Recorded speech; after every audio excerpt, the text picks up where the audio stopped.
comments. So once again, this is Tech Tips for Your Job Search. And as I mentioned earlier, my name is Jordan Neal, and I am the Career Librarian here at the library. And then joining me today as co-host, co-presenter is the library's technology librarian, Susan Winkler, and I'll let her introduce herself, let her wave there. Hi, everyone. It's nice to meet you. Thanks for joining us today for Tech Tips for Your Job Search. Jordan, did you want to mention about the live transcription too for anybody in case they want to hide it or show it? Sure, you can mention that since I think I have it on here. So down below, just between where the chat and the raise hand buttons are, there's also a little box that says CC. That is for closed captions and our live transcriptions. So if you'd like to have live transcriptions where you can see written out everything that we're saying, you can click on that and say show subtitles. Or if you don't want to see that, you can hit hide subtitles and that'll hide it for you. Okay, great. Thanks. Great, thank you. So we're hoping, like I said before, for this to be more of a conversation and, not a lecture or a presentation. We just are hoping to provide some opportunities for you to engage and interact with us, and perhaps even a chance to play around with Zoom if this is the first time you're using it. In this particular webinar, we're going to be pausing, like I said, to ask questions throughout the presentation, starting with this one. And you can enter your answer into the chat, or you can raise your hand and we can unmute you if you want to speak. And you can even type in a one-word answer, whatever you're comfortable with. But we want to know what you're hoping to get out of today's session. And even if you want to think about it to yourself, that's fine too. But if you don't mind sharing in the chat, or you could raise your hand and just tell us what you're hoping to get out of today's session.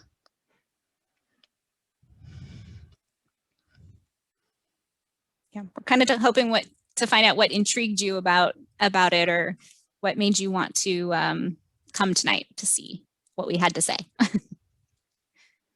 All right, well, you can think about it, and we'll see if anyone says anything in the chat here. So what we're hoping to share, why are we having this? Why Tech Tips? For one, it's now the reality related to the online job search and applications. In order to apply for a job today, it usually involves navigating or at least having an idea of the general tech landscape, including the online world and, many other tech related elements, especially as more employers and more job candidates gain access or share information through the internet. Here at the library, we're rarely helping people with paper applications. We're helping people apply for jobs online. I don't know if Susan wants to agree or not. She definitely helps as well out there. We're helping people set up emails to apply for jobs, because many of the job applications these days require an email address to even create an online job profile. Many pieces of the job application involve some use of technology, whether you're connecting to the internet or you're typing or saving that document, like a resume or a cover letter, or just even using a device to apply for a job. Technology seems to be involved at every step, right? We're just hoping, just to encourage you all to perhaps consider, becoming acclimated with technology in general. I know that I'm learning technology every day. Susan is as well, in addition to teaching technology here at the library. But as Susan shares often, we hope that technology can help you and not hinder you, and just improve your overall experience, especially when it comes to applying for a job. So once again, we're hoping this could be a conversation, so feel free to ask questions at any point here. Okay, so the thing that I want to start with for approaching is the possibility of what you think you need to be aware of to apply for a job, especially right now in our digital landscape where, have you had any tech-related issues for applying for a job, where you've tried to fill out an online application and it froze and you couldn't finish it, or, other hurdles that you might have come across too. I think especially right now, it's important to know, to be aware of the types of things you might have to do that involve technology to get through the job search process.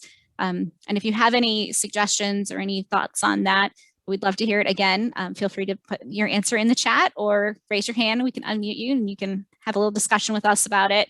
But the idea is really, whatever you think you need to be aware of right now to apply for a job, especially during the current climate, especially where everything is moving to the online world, and even more so the searching for jobs and the applying for jobs and interviewing for jobs, and all of that is taking place in the online environment. I agree. And we'll talk about this a little bit later too, but even something like Zoom, how much have we been using Zoom in the last year alone? And that's certainly been something we've been helping people here at the library with when it comes to interviews online. So that's something to keep in mind. Absolutely. All right, well, we think about that. Go ahead and move forward here. So as we just mentioned, technology is involved at almost every step of the process, and not just for the job search, but just for the professional world in general. There's been kind of this shift from, in-person paper-based applications and many other tasks, kind of related to the online environment, which involves technology. So as we mentioned earlier, we are rarely encountering those people who are applying for jobs in person or using paper applications. In the past, I think some employers had employment kiosks where one could apply for a job there at the company or business. But even with those, I really see those as well. A lot of the time, people are coming here to the library. We're helping them every day, either by appointment or people walking in and applying for jobs. And again, it just involves a lot of tech. Some people are receiving assistance at some of the local job centers in town, but again, that involves using the internet and applying for jobs online, and that's where technology comes into play. Networking these days, especially with this current situation, involves a lot of technology, whether you're emailing someone or connecting with them through social networks like LinkedIn, or video conferencing, maybe for an interview or an informational interview. A lot of that networking, involves the use of technology, as people are also trying to facilitate social distancing, here at the library. Sometimes it's just easier for us to use a virtual connection to have meetings, because sometimes it's hard for us to hear with our masks on. So yeah, again, it involves technology.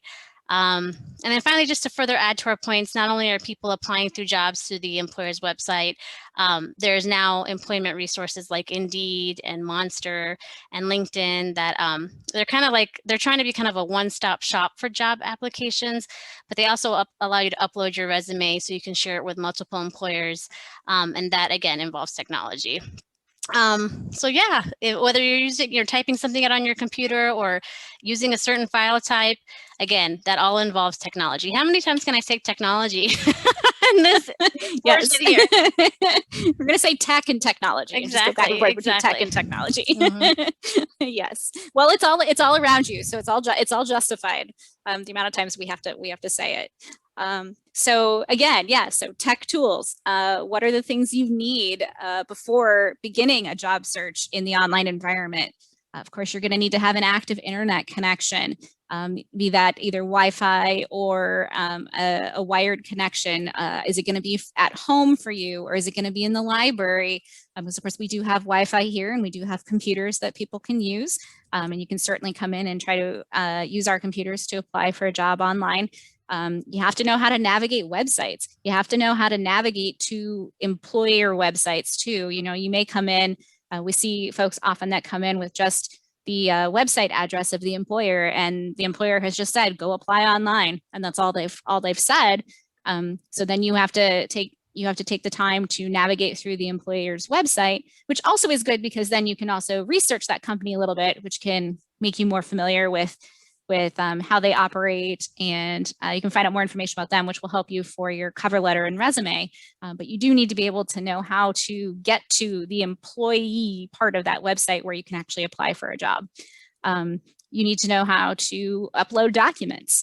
Nowadays, most companies are asking you to upload your resume and cover letter directly to their site to apply for the job.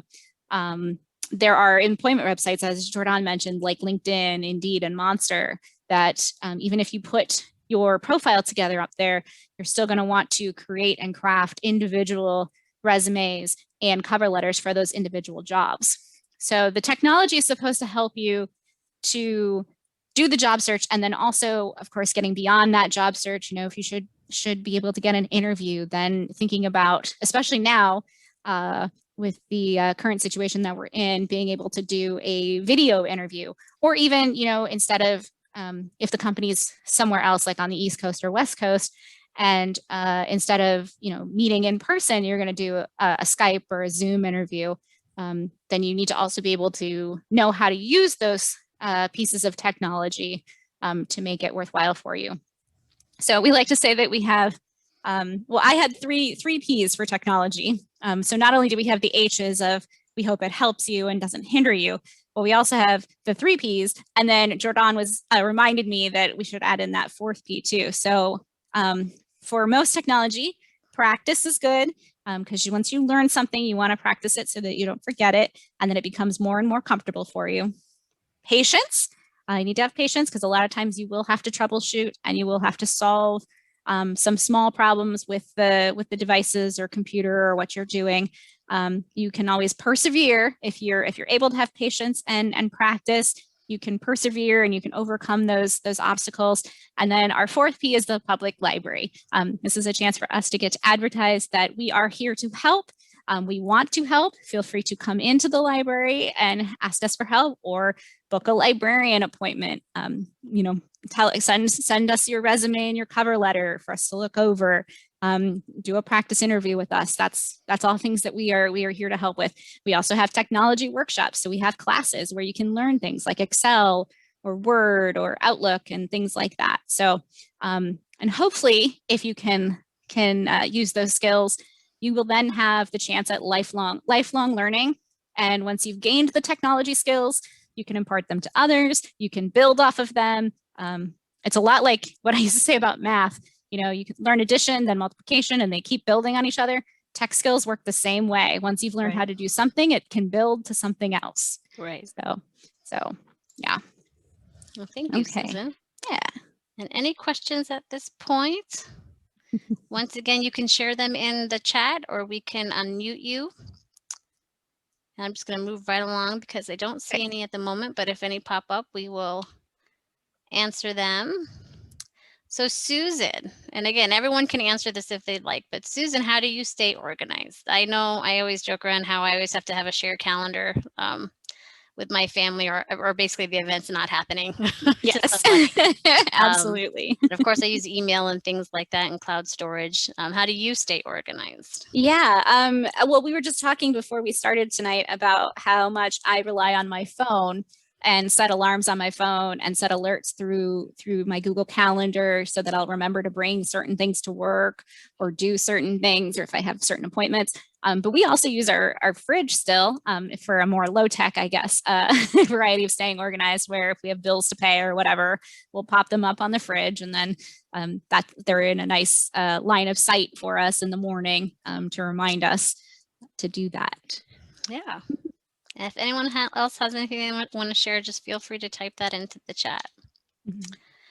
So again, here at the library, we're not only helping people apply for jobs, but everything that comes with applying for that job, including keeping track of where you've applied for jobs, your resume, your email accounts, things like that, which not only involve technology, but staying organized. And there's, again, so many times we've helped someone apply for a job, and then sometimes a few weeks later, they'll ask me for help applying maybe to that same job, or they're trying to keep track of the latest version of their resume. So Susan will discuss how technology can possibly help you stay organized. Yeah, so one of the other ways that I like to let people know that they can stay organized, especially if they're applying for multiple jobs in multiple areas and at multiple companies, is to keep track of which jobs you've applied for and what information you've already submitted for those jobs. And one of the ways to do that is, well, and there's 2 different aspects to this too. And we started with cloud storage here on our sheet, because you can keep your documents, like your version of your resume and your version of your cover letter, up in cloud storage. And we don't have a particular cloud storage place to recommend over any others, but just know that a lot of them will offer some space for free, anywhere from 5 to 15 gigs of storage space. So that's a lot of resumes and a lot of cover letters that you could store in the cloud. And for cloud, what that really means is just that it's going to be accessible wherever you are, as long as your device has an internet connection. So you could start your resume at home, and then you could come here to the library to apply for a job or multiple jobs, and you could easily access those resumes here on a library computer. So it's really nice because it makes everything more accessible. So the spreadsheet aspect is also where I personally, if I'm applying for more than one job at a time, I like to know when all of the dates are for when the date of the application is due, so that I can keep track of that. I can also keep track of what I've submitted and what I've worked on already for that job. So what I'm going to do is I'm going to actually share my screen here real quick. Let's see. You're all right if I stop your screen sharing? Go ahead. Right, okay. And I'm going to show you. This is a demo account that we have here at the library. Are you able to see that, Jordan? Yes. Okay, so this is a demo account that we have with Google. Again, we're not saying Google is the one everyone should use. There's also OneDrive with Microsoft, and there's Dropbox and a bunch of other cloud storage services out there. But with Google Drive, one of the easy things I can do is I can have a folder here that's just, I'm calling it my career search folder. I can organize everything in there. So if I jump into here, I can see that I have a resume. I have 2 different resumes that I've designed, because of course I want to have resumes that best fit those jobs that I'm applying for. And maybe there are things that I'm going to key into and highlight from the keywords on the job description that fit better with one resume than with the other. So I'm going to keep those keywords and key things about my skill level on different resumes. So I can keep the resumes in here and I can label them for whichever job I'm applying for. I also have a job tracker, and this particular job tracker came from, I believe, Muse, which is an online source, but you could go and Google, job tracker to find something like this. And you can see here, it's the assignments are basically all of the application materials, and you can fill in for which job, when you've submitted it, the date you've submitted it, when it's actually due, and then things like, did you send a thank you note? Did you send a follow-up email? Have you heard back from them? When are you scheduling an interview? When's the interview scheduled for? All of those things that you can keep track of. Because if you're applying for quite a few jobs at the same time, it's good to be able to recall and get back into recognizing which one it was very easily. So there's also, you can do things that are more simple than that too. It's really just up to you how you want to organize it. Here's another example. Did it switch tabs? Yes, I see job tracker now. So job tracker. So for example, you can put in the employer, the job title, the details, and even you could even pull the description from wherever you found it. And I think this is sometimes nice because sometimes the job will disappear from the website before it's actually been filled. So grabbing the snapshot of the description of a website or description of a job is actually sometimes really helpful, because you can tailor those keywords that are mentioned in the job description with your cover letter and your resume. And if you can't find it online again, you'd never know what it said. So it's good to copy it and print it out, or copy it and put it in here so you have it. I also usually put the link for where I found the job in there as well. So there's lots of different ways that you can keep track of stuff. You can have things that are more simple than this or as complex as you like. But that is one thing you can do to keep track. So I'm going to jump out of those. And then, of course, I just organize it all into a folder that says career search. And I might be able to say, all of the examples of resumes in a folder, and all of the examples of the job trackers and all of the cover letters. And then when you're ready to upload them, it's very easy to find them in your Google Drive or your OneDrive or wherever, and download them in the right format that the job is asking for, and then upload them to the job sites. Right. So well, great. Thank you, Susan. Yeah. I'm going to stop. Go ahead and yeah, I was going to say I'll stop sharing here. You can just jump back in there. All right. Can you see it okay? Yep. Sure can. All right. Yes. And as Susan already mentioned a few times, it's really nice because a lot of people are coming here using those same platforms. So they have Gmail accounts, they have OneDrive account or Microsoft account. So I second that, Susan. Yeah. And really it's whatever works for you. So it's whatever platform you're familiar with already, or if you want to learn a new platform, again, we have technology classes. We teach on different platforms. So you can always come and have us teach you a little bit about how to use it. And then that actually helps you because then you can put that on as a skill that you can bring up. You can say, I know how to use Google Drive. I know how to use OneDrive. I know how to use Dropbox. Got it. Thank you so much. Mm-hmm. All right. Okay, I think we're back to screen sharing. All right. Yes. So I wanted to discuss, how some technology pieces when it comes to actually searching and applying for those jobs. Some of this we discuss in our job search 101 and our resume basics, but the first thing was just account profiles in general. For many employers, you'll most likely have to create a profile or a username, or sometimes the username is your email address. So this is just when we remind you just to keep it accessible and professional.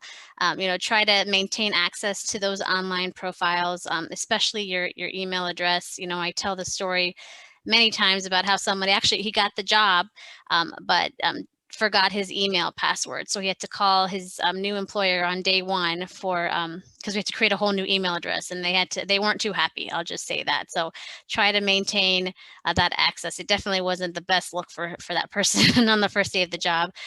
When you're creating those usernames and email addresses, just default again to professionalism, and just perhaps consider another email address or anything you might not want a potential employer to see. Another thing to consider that we encounter here at the library is something as simple as file types. And first and foremost, make sure you're just following, the directions or the guidelines of the job applications.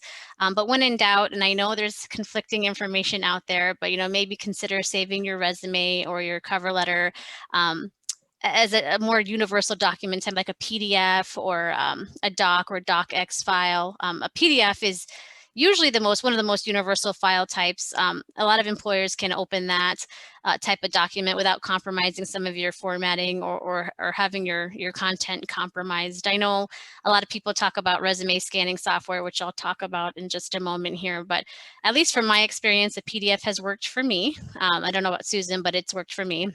And every employer is different too. So not all of their resume scanning software is the same. So I did want to briefly mention those applicant tracking systems or those scanning softwares. And we go into detail about this in our resume basics workshop. But essentially, before your resume gets into the hands of a hiring manager, it might go through some of those systems, which just essentially save some of these recruiters time just to find optimal and viable candidates.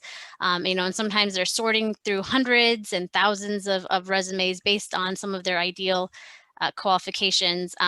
But sometimes when you add certain things to a resume or a cover letter, it might prevent your resume from getting into the hands of those hiring managers. So if you're using certain images, certain fonts, certain special formatting, sometimes they just can't be computed by some of these systems. So again, just something to consider, especially when it comes to technology and helping you streamline some of your process, but might even prevent your resume from moving forward. I also wanted to mention that you should try to have your resume ready, or at least a template, just ready to tailor to any job position. It helps, again, saving it online or within cloud storage, as Susan mentioned, especially here at the library. It really helps if someone has at least their template ready so we can edit that whenever they are ready to connect with an opportunity. And then finally, we mentioned mindful application here and fulfilling those application requirements that we talked about earlier. Just try your best to fulfill what's asked for within the application, even if it is repetitive. I'm not sure about Susan, but I know I've helped a lot of people here. I know I've experienced this when I applied for jobs, but sometimes you're filling out that same information in the job application that I know is on your resume, but you want to adhere to what they're asking for. You want to be granted that interview, so you're going to do whatever it takes. Sometimes they're not controlling their own system. They're doing the best they can. So just, again, do what's asked for in the job application. And if they're asking for a specific file type, please listen to that. If you're using Pages to type up your document and you see only a certain file type, don't submit the Pages document. Look at what the application is saying. I also wanted to see one more thing. What was I going to talk about? Ultimately, what works for you. We know at the end of the day, you're the one applying for the job and seeing if it's the best fit for you. So in regards to the tech aspects, we're happy to help you here at the library too, if you have any questions. Yeah. So yeah, as Jordan was saying, if someone's asking you to submit a resume in doc format and you have done pages, that's okay. Bring it to the library. We'll show you how to convert it. We'll show you how to get it so into the version that that they need and that they want you to have. Things that you need to consider for if you're after that initial search is done too. If you have a free account, like a free account through Google, because you can get a Gmail account, then you have access to email. You also have access to Google Docs where you can create your resume and you could use their templates to make your resume. You have to consider your environment. You have to consider what you have. So if you're going to be doing an interview from home or any kind of thing like that, you want to make sure that the door is closed. You won't be interrupted by anyone else. Consider your internet access. Do you have a fallback plan in case your internet goes out? Can you use your phone as a backup hotspot?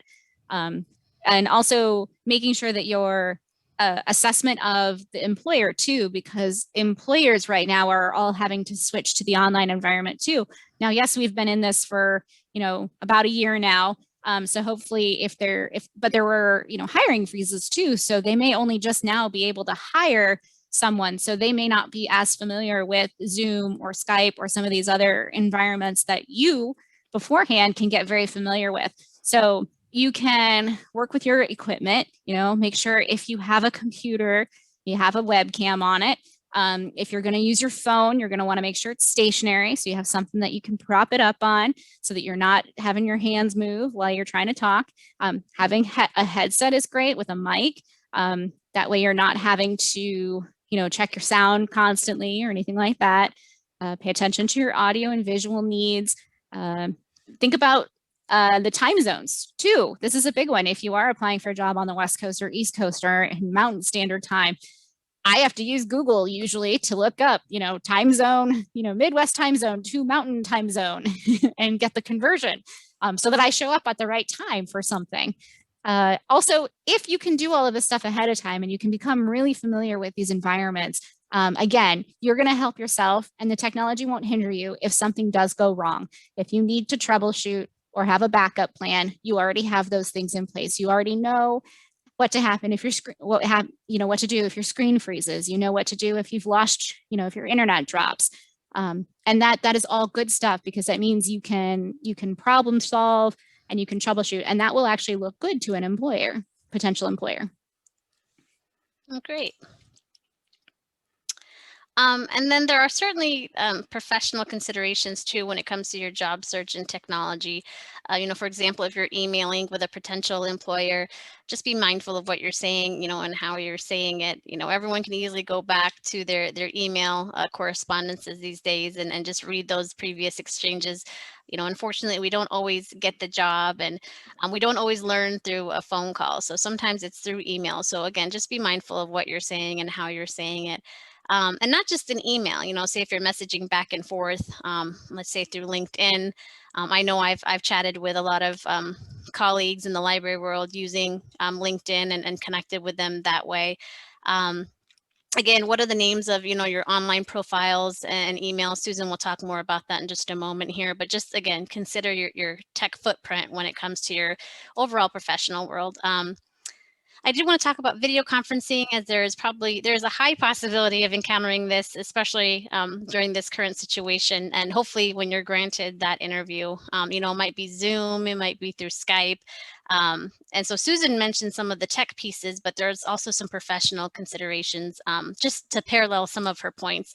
Again, here we've helped people with practice interviews online. So these are just some things to keep in mind if you're granted whether it's a real interview or like in person, or if you're presenting professionally. So first off, just find that private place if possible, just like Susan said, for your environment. We do have study rooms here at the library too, so you can start booking those. But essentially, do you have somewhere at home where you can be away from some of that ambient noise, check in with your family. What are they doing? I know I've had to do that several times while we were working from home for a little bit. I always let them know if I'm in a meeting. I'm turning off my notifications. I'm signing out of email. Just now, we just signed out of our email completely. If our coworkers need to get a hold of us, they can get to us if needed. just so it won't be a distraction for you. Turn down your phone, of course. If you're not speaking, consider muting yourself if that's an option for you. And just be mindful of breathing, your coughing, even sighing into your mic, and just default to that professional behavior as if you're in an in-person interview. When you sign into, say, Zoom or Skype, which name is displaying on the screen. Again, it just adds to that professional look for you if you were to have that virtual interview. You'll probably have your video on, but if there's no video, what is the image that's showing up? I know for some of my personal Zoom accounts, I had to update a few photos here in the last year, especially because I was presenting. And again, just still dress as if it's the real in-person interview, which can, just also help get into that mindset of the interview. I know while we were at home, me and Susan discussed how sometimes we put on our work clothes just to feel like we were at work and just to get us into that vibe. And perhaps avoid, the dangling bracelets or the dangling earrings that might make noise against your headset if you're using one. And just, again, be mindful of your lighting situation. We have a ring light that we're using here at the library, but if you don't, maybe you can sit facing the window unless it's, a sunny day and you're squinting, but just to naturally illuminate your face. And again, just body language, your tone, your pacing. I know when I get nervous, I tend to speed up, and especially slowing down also helps just because of internet connections. Either yours or the employers might be lagging.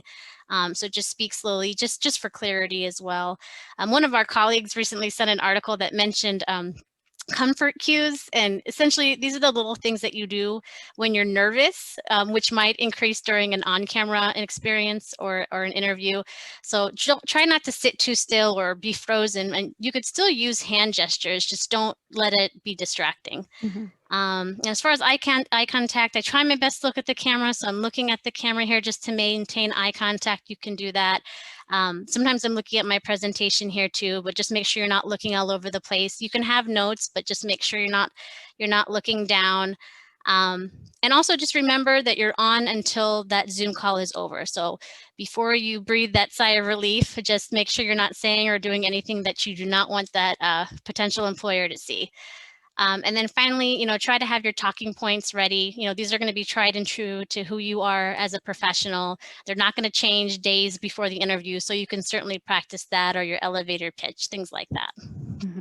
You're so right, Jordan. I know when we first started doing webinars, I would do this a lot, where I would be swinging back and forth in my chair because it's just a natural translation of my energy usually. And then after I've seen myself on camera, I go, okay, let's, see if you can minimize that a little bit more. And so that's another reason that I think those mock interviews that y'all do in the career setting is really worthwhile for anybody who's not used to doing on-camera interviews. It definitely helps to realize what things you're doing that you maybe could improve upon. Yes, I agree. And I figure that I think I'm a toe tapper. That's my, luckily that's off camera. Yeah. All right. I don't see any questions. Once again, you can share those in the chat, or we can unmute you if you'd like. So as far as the online environment, we do encourage you to perform routine online audits of your online life, which, like Susan will discuss, might include, simply Googling yourself or checking your presence on social media, because employers are assessing your online presence. We will say that. So Susan, I'll go ahead and let you speak on that. Yeah, so there are a couple of things you definitely want to do at the beginning to do this, what we call the online audit. You want to take a look at your profiles on different social media accounts, see what's in there that you still want to have, what sort of representation it's giving to others about you. And you want to think about your settings. What stuff do you have that everyone can see? What stuff is just for your friends? And what stuff is private to you? Look in your settings on all of those different social media sites. Facebook, I believe, even has a privacy audit that you can do to check and see. Ask one of your friends to go in and see what they can see, or ask another person that you're not friends with to see what they can see for your social media profiles as well. And absolutely Google yourself. There's another well-known Susan Winkler who's a pharmacist, and she often will come up first in a lot of the Google search results for someone with my name. But it's good to search for yourself. So if that happens for you, put in your middle initial, do whatever else you have to find anything that's out there on you. You want to clean up and update profiles. Do you still need the photos from when you were a kid on your social media profile? Do you want things from 5 years ago, 10 years ago, or do you want things just within the last year or the last 2 years? It's really up to you, but we do want everyone to have an idea of taking a look at those things and kind of really evaluating what's out there. So remember, especially too, that once something's on the internet or out there in the world on the social media sites, it's very easy for someone else to do a screenshot. It's very easy for someone else to move it past that one layer of privacy that you've had where it's being shared with a friend or something. It can go a lot further very quickly. I also have a Google alert for my own name, and I will show you in just a moment how to set up a Google alert. This is something you can also do for the type of job that you're looking for, or a certain company. If you're looking to work for a certain company, you can start a Google alert for that. And you can also, it's one way to kind of research the company and see what is contemporary about that company and what's being said in the news about them. And then it shows that you're also doing your research on the company too. So, and you also want to consider, I think Jordan's going to talk about your affiliations and associations with, who are you friending? So. Do you want me to go ahead and do a demo of Google Alerts? Yeah, sure. Okay. Thank you. Let me go ahead and do that here real quick. So I'm going to go ahead and share my screen. And I'm going to jump into this one over here again. So what you can do for Google Alerts, it's very, you can just go to google.com/alerts. I'm hoping you can see this, Jordan. Yes, I can. Okay. And all you have to do is go ahead and say, create an alert about, and then, so we've done one for Champaign Public Library. So anytime Champaign Public Library appears somewhere on the web, basically what happens is Google crawls the web and then they return different results for where Champaign Public Library has been mentioned. So I could create one for me, just like that, and say, create an alert. And then here is going to be some of the most current stuff on Susan Winkler. Probably a lot of it's going to relate to that pharmacist. But I could also create one for, city of Champaign, create alert there, and it'll pull up that phrase. So something you can do. And then at that time of day, you'll get an email with all of the, well, not all, but a link of like 5 most recent results. You can also edit your current ones for how often you want to get it. So if you want it once a day, if you want a different language or a different region, how many results you want, and where you want it to go. So these are other ways that you can kind of tailor that preview too. Okay, so that's something that I have done both for jobs that I'm looking at certain companies. So then it will also post when there's a new job at that company if I wanted a specific job. So if I wanted to say look for jobs for public library jobs, I could put public librarian, job, career, employment, whatever words I wanted to use, that it would pull together for me. And then to delete it, all you have to do is hit the trash. If you're done, you've got the job, you can delete them. There's also settings here where you can decide when you want to get it, to what time of day. Okay, so that's Google Alerts. So I do recommend, I have one for myself, and then I have one for the library here that I work at now, and then a couple of other ones too for other topics that are of interest to me. So really it's whatever you'd like to get a Google Alert. Basically it's, pulling website results for you. So, and then it just comes like this where it says Google Alert and for the Champaign Public Library. So, okay. Thank you. Go ahead and stop sharing that and let you jump back in. Okay, you should be able to see my screen now. Yes, yep. All right. So as you apply for those jobs and submit those applications, we did want to mention some areas where you should be mindful, hence our careful and cautious line here. First off, we always mention that we are librarians. We are not lawyers, but during your job process, online or not, there are certain items or red flags you want to be mindful of during your job application process.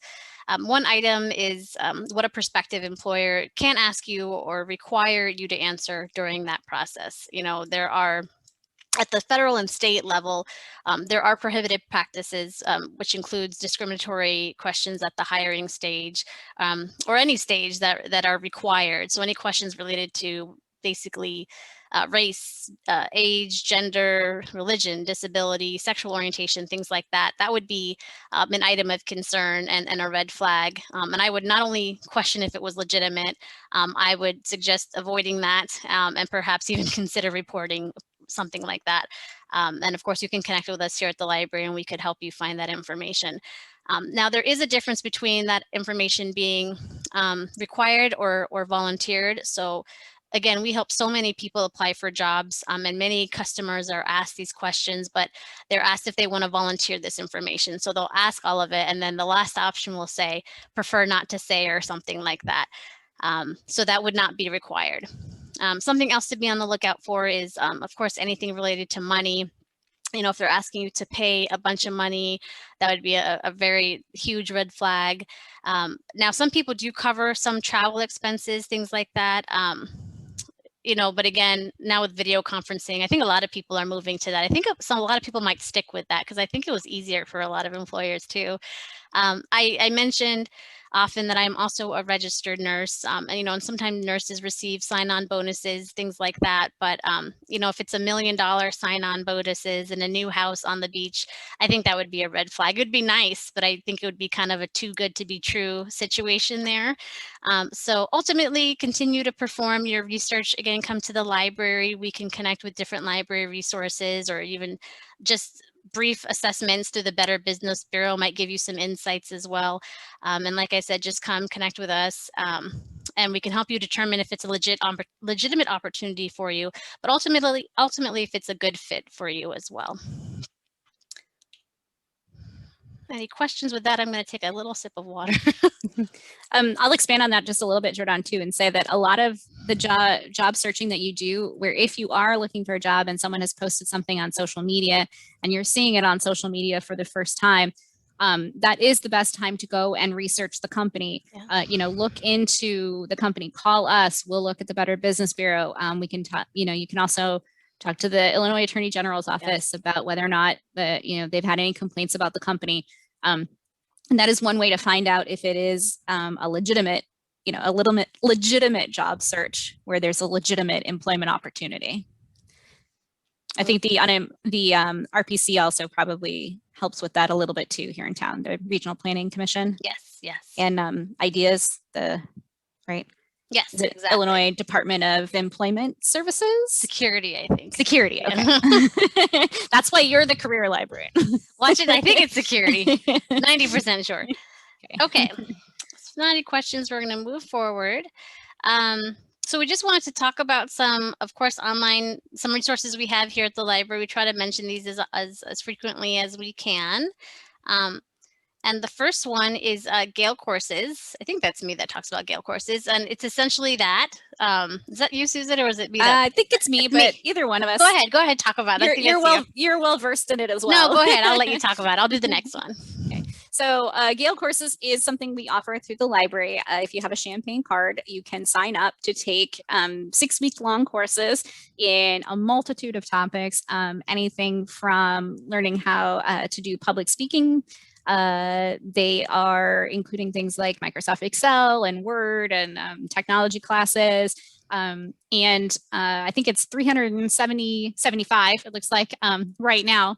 And they do have a discussion area where you can get help from the instructors. They are taught by licensed certified instructors, which is great. And you benefit from having sort of a self-paced. There's 2 lessons a week and you can do them whenever you can. And then there's assignments and it's not really homework, but there are lessons that you can get with examples so that you can really learn something. I've taken some myself. I think Jordan also has, and I think they've been really useful. So, thank you, Susan. Mm-hmm. The next one is Job Now, and it's really great in terms of resume templates, resume assistance. They have a great online service where you can chat with someone on there. I think it's I think it's open every day where you can ask resume related questions about your practice interview, especially if you want some privacy. It has great career assessments, like I said. But one of the biggest takeaways for this resource is that you can upload your resume or your cover letter to their resume lab, and then you could receive feedback from an expert 1 to 2 business days after you upload that resume. So a lot of library customers have used this. I have used this for my own resume, and I find it a very, very helpful resource, especially for the live coaching, the live help that you get. LinkedIn Learning is another online course aptitude where you can improve on your skill set. It's an online platform where it has videos, and what you can do is you can take one video or you can take an entire course length's worth of videos to improve your aptitude in things like emotional intelligence, positive working relationships, computer software, working remotely. There's just a multitude of, I like that word today, multitude, a multitude of topics there. And what's nice about LinkedIn Learning is you can do it whenever you have the time. Yeah. So you can jump in there and do a part of a course and do, say, 15 minutes of a video and then come back to it later and finish it. So it can really work within your existing schedule. Yeah, I just took a course on there today. I enjoy all the library resources, but LinkedIn Learning is one of my favorites. Yeah. And then finally, we wanted to mention Peterson's Test and Career Prep. It offers a lot. First off, it offers a lot of practice tests for a variety of exams like the GRE, the ACT, some civil service exams, and even the U.S. citizenship test. I took some practice tests when I took my state boards for licensing.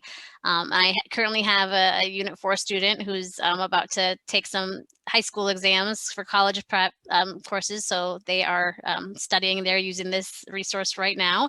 But just like the Job Now resource I mentioned, it also has great career development tools like career assessments, interview assistance.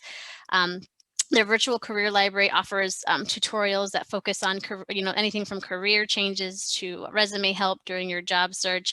And then they have a really great resume builder as well. So you can just fill out the fields, job application style, and then you can export your resume. So you don't have to necessarily focus on the formatting piece, which I know is a huge part of crafting that resume. So Peterson's Test and Career Prep helps with a lot of things. This is also a very valuable resource. So any questions? Again, you can type them in the chat or we can unmute you, but that's all we have for now. And if you are interested in getting to those resources, that is under the library's website. If you go to champaign.org/online tools, that'll get you to all of the online tools for the library. And it's an alphabetical list where you can find these resources, or you can click on the side and find them under education and then also under career. Yes, thank you, Susan. So thank you all for joining us this evening. If you want to get in touch with us directly, you can email us or give us a call, or you could still email librarian@champaign.org, whatever's easier for you. It'll still get to us one way or another. So yeah, our next career webinar will be this Tuesday, April 6th. We're about to be in April, Susan. April 6th at 7 p.m. And that's going to be ASAT interview presented by career coach Lene Alves. And she'll just discuss some tips to help you prepare for that job interview so you can hopefully make a great impression for everyone and hopefully you get that job. And then we hope you'll consider attending more webinars. I've listed the ones here for April coming up. We have a lot of great presenters coming up. We also are offering professional headshots for everyone end of April. So please visit champaign.org/events to sign up for some of these webinars. And then I'll let Susan talk about some of the upcoming tech workshops. Yeah, so as I mentioned, our upcoming workshops, we do have Excel and PowerPoint this month. And then we also have an outside presenter coming to speak about Canva, which is a really great online graphic design element builder, especially used for a lot of folks for social media and or for people with small businesses. So that's another good skill to have in case you're going into a career field where you might need to put some design elements to use and create campaigns and things and visuals. So that's another one to check out.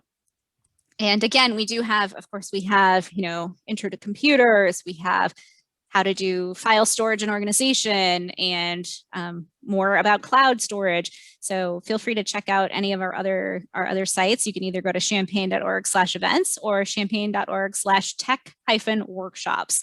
I'll get you the full list of them. Yes, and if you've missed any of them, they are available through the library's YouTube channel. Someone just connected with a tech webinar that you did a few weeks ago, Susan. Excellent. On the computer stations here, so that was very helpful. Yeah, and that's true for the career webinars as well. Yes, they're also up on the YouTube channel. So if you want to see some of the other ones where we've had some really amazing outside presenters come and speak about getting that job, or I think you've had someone come talk about LinkedIn and some other things. So yes. So yeah, we're here at the end once again. If you we're happy to answer any further questions if you have any, but here is our contact information. For the latest updates, please just visit our website, champaign.org, or again, follow us on social media. You can email us at librarian@champaign.org. Again, if you're looking for one of us and didn't quite catch our emails, you could email that address and it'll get sent to us. And you can just chat with us just by visiting the homepage of our website. And so thank you all again for joining us. I'm going to stop sharing here. Oops. Sometimes I get caught up in the PowerPoint. There you go. All right, Susan, do you have anything else to add? No, I just want to say thank you everyone for coming tonight. And thank you to the library's technology librarian, Susan, for joining me. I always appreciate you helping me out here. So absolutely. Happy to do it. All right, I'm going to go ahead and end the webinar, and I wish everyone a good night. So take care, everyone. Bye-bye. Bye-bye.